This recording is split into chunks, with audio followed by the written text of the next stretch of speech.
Salut gang! Cette vidéo porte sur la simplification d'une fraction rationnelle. Donc, une fraction rationnelle, c'est quoi? C'est une fraction dont le numérateur et les dénominateurs sont des polynômes. Donc, en voici quelques exemples. Donc, c'est tout. Et 12x sur 4 aussi, c'en est un. Donc, le numérateur et les dénominateurs sont des polynômes. Comment on fait pour simplifier des fractions rationnelles? En fait, ce qu'on fait, on factorise le numérateur et les dénominateurs, donc par les méthodes que nous avons apprises. Après ça, on établit les restrictions parce qu'on ne peut pas diviser par 0, donc je vais voir c'est quoi. Et troisièmement, on simplifie les facteurs communs aux deux polynômes. On y va pour un premier exemple. Donc, j'ai mon numérateur qui est x2 au carré plus 10x plus 25, donc je le factorise. Ici, j'ai un trinôme. Je vérifie si ce trinôme est un trinôme carré parfait. Donc, j'ai x à la 2. 25, c'est 5 à la 2. Je vérifie. Est-ce que 2 fois x fois 5 donne 10? Oui. Donc, j'ai un carré parfait. Je ne l'ai pas détaillé, donc je l'ai fait de tête. Ça, c'est mon numérateur. Je fais la même chose avec mon dénominateur. Donc, ici, je peux faire une mise en évidence simple. Donc, ce qu'ils ont en commun, c'est x à la 2. Donc, je mets x à la 2 en évidence. Les restrictions. La restriction, c'est que le dénominateur ne peut pas être égal à 0. Ça veut dire quoi? Ça veut dire que x au carré ne peut pas être égal à 0.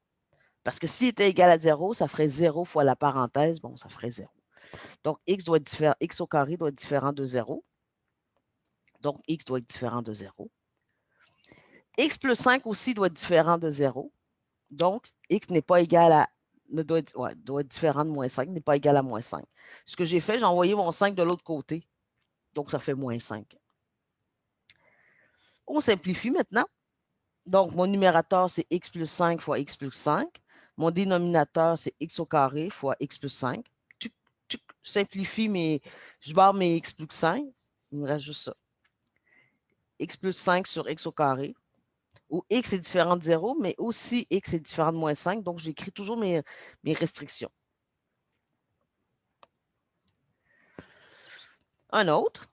Donc, encore là, mon numérateur, c'est 3x au carré moins 7x plus 2. Je vérifie, comme c'est un trinôme, je vérifie si c'est un carré parfait.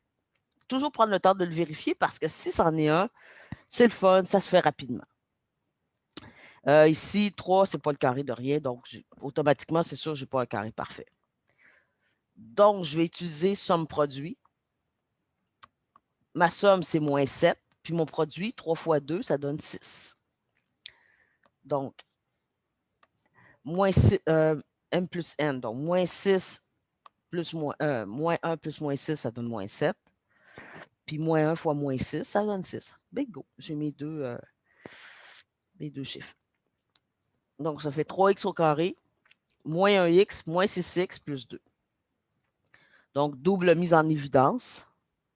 Donc, je mets x en évidence pour la première partie. Donc, ici, là, je mets x en évidence. Ici, je mets moins 2 en évidence. Donc, ça fait 3x moins 1.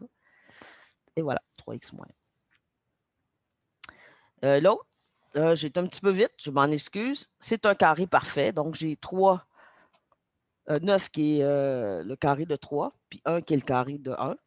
Je vérifie. 2 fois 3 fois 1. 2 fois 3x fois 1, ça donne 6x. Donc, c'est 3x moins 1, 3x moins 1 à cause du moins qui est ici. Mes restrictions, c'est toujours mon dénominateur, mes restrictions. Il ne faut jamais soit égal à 0. Donc, 3x moins 1 doit être différent de 0. Encore là, je l'isole. Ce que je fais, j'envoie mon moins 1 de l'autre côté, donc il devient 1, puis je divise par 3. Donc, on le fait automatiquement, ça va toujours le même principe. J'envoie le chiffre de l'autre côté, je le change de signe, puis je divise par le chiffre si c'est différent de 1, en fait. On fait la simplification. Donc, je vais tasser ceci, je vais mettre ça ici.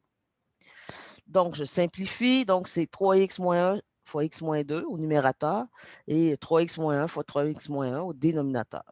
Qu'est-ce qu'il y a en commun? 3x moins 1, j'ai le barre en haut, j'ai le barre en bas. Qu'est-ce qui reste?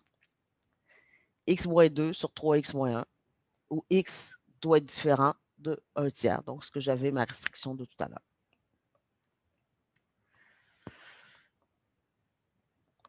Et voilà. Donc, attention.